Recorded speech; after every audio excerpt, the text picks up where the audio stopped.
Assalamualaikum warahmatullahi wabarakatuh. Alhamdulillahirabbil alamin wassalatu wassalamu ala asrofil anbiya wal mursalin Muhammadin wa ala alihi washabbihi ajmain. Adik-adik yang berbahagia, alhamdulillah kesempatan hari ini kita bisa memulai perkuliahan sejarah pemikiran ekonomi Islam. Sebelum kita masuk kepada materi, maka kesempatan pertemuan hari ini saya ingin mencoba memberikan pengantar. Ya.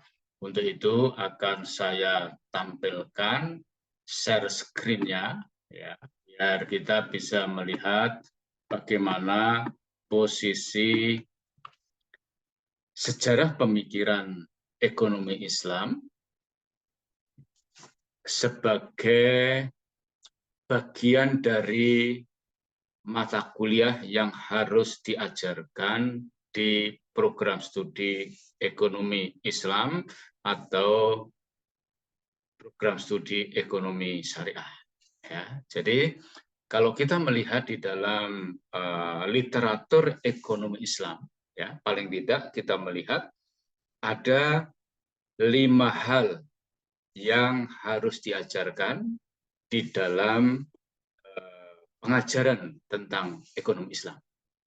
Jadi bisa adik-adik lihat bagaimana yang pertama bicara tentang ekonomi Islam harus membahas, mengkaji tentang filsafat ekonomi Islam.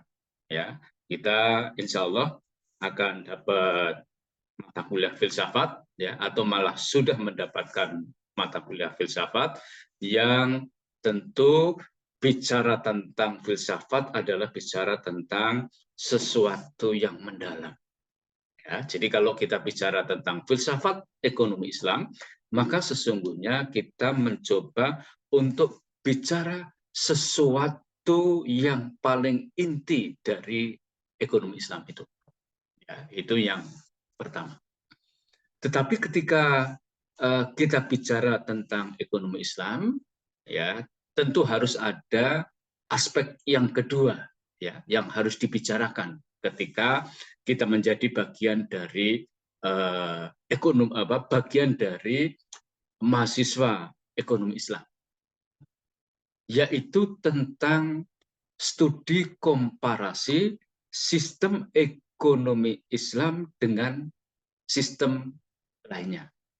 Ya, jadi kita tahu persis, ya, kita paham betul bahwa di dunia ini terdapat sistem ekonomi yang tidak tunggal.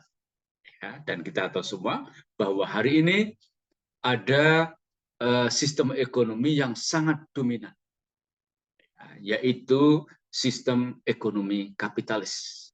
Ya, maka paling tidak dengan kita mencoba melihat bagaimana sesungguhnya sistem ekonomi kapitalis itu yang kemudian kita komparasikan, kita bandingkan dengan sistem ekonomi Islam. Ya, jadi itu yang kedua yang harus ada di dalam proses pembelajaran ekonomi Islam. Kemudian adik-adik yang berbahagia, yang ketiga adalah tentang kritik Islam terhadap sistem ekonomi kontemporer. Ya, kita tahu ada sistem kapitalis, ada sistem sosialis yang paling dominan, maka harus dimunculkan sebuah kritik dari Islam terhadap sistem ekonomi yang ada hari ini. Artinya untuk kemudian sampai pada satu keyakinan bahwa ekonomi Islamlah yang harus diajarkan, maka tentu kita harus tahu apa titik-titik kelemahan dari sistem ekonomi kontemporer yang sedang berjalan hari ini. Ya. Maka kemudian kita juga harus belajar tentang yang keempat, yaitu analisis ekonomi menurut kerangka Islam. Ya, jadi kita tahu bahwa Islam sebagai sebuah ajaran yang datang dari Allah Subhanahu wa Ta'ala, salah satu tujuannya adalah bagaimana Islam ini bisa menata kehidupan dalam seluruh aspeknya, ya, termasuk di dalam aspek ekonomi, yang kemudian tentunya harus ada analisis, ya, bahwa kerangka Islam itu akan dilarikan kemana, ya, dalam konteks analisis ekonomi.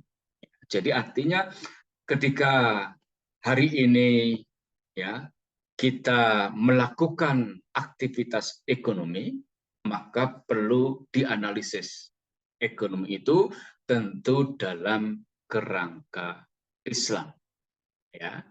Jadi sudut pandang Islam di dalam menganalisis ekonomi harus menjadi pemahaman para mahasiswa. Kemudian yang terakhir, yang kemudian kita menjadi bagian dari perkuliahan kita hari ini adalah tentang analisis tentang sejarah pemikiran ekonomi Islam. Ya, jadi hari ini dan pertemuan selanjutnya kita akan mencoba membicarakan tentang sejarah pemikiran ekonomi Islam. Ya, jadi kalau kita mencoba mencermati apa yang akan kita pelajari selama satu semester ini, maka kita akan melihat ada 4 suku kata. Ya, yang pertama adalah sejarah, yang kedua adalah pemikiran, yang ketiga adalah ekonomi, dan kemudian yang keempat adalah Islam. Ya. Jadi adik-adik, kita sudah sejak SD, ya, belajar tentang sejarah. Ya, jadi paling tidak kita belajar tentang sejarah kemerdekaan, ya, dan sejarah-sejarah yang lainnya, yang intinya bicara tentang sejarah adalah bicara tentang masa yang lalu. Ya, tetapi bukan sekedar masa yang lalu, tetapi sejarah adalah berbicara tentang masa lalu yang benar-benar terjadi. Itu sejarah. Kemudian pemikiran tentu adalah sesuatu yang muncul dari olah pikir kita. Dan yang namanya pemikiran itu bisa sangat liberal, ya, tidak hanya hal-hal yang normatif, yang di luar jangkauan, ya, nalar yang sehat pun pemikiran bisa dimunculkan. Ya, sebagai contoh, orang bisa berpikir tentang bagaimana memasukkan gajah ke dalam sebuah jarum. Ya, itu wilayah pemikiran. Ya, bagaimana kemudian seseorang bisa mencapai langit yang ketujuh. Itu kan artinya pemikiran.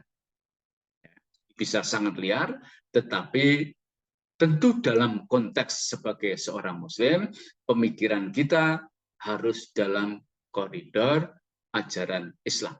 Ya, pemikiran untuk menentang Tuhan itu juga bagian dari pemikiran.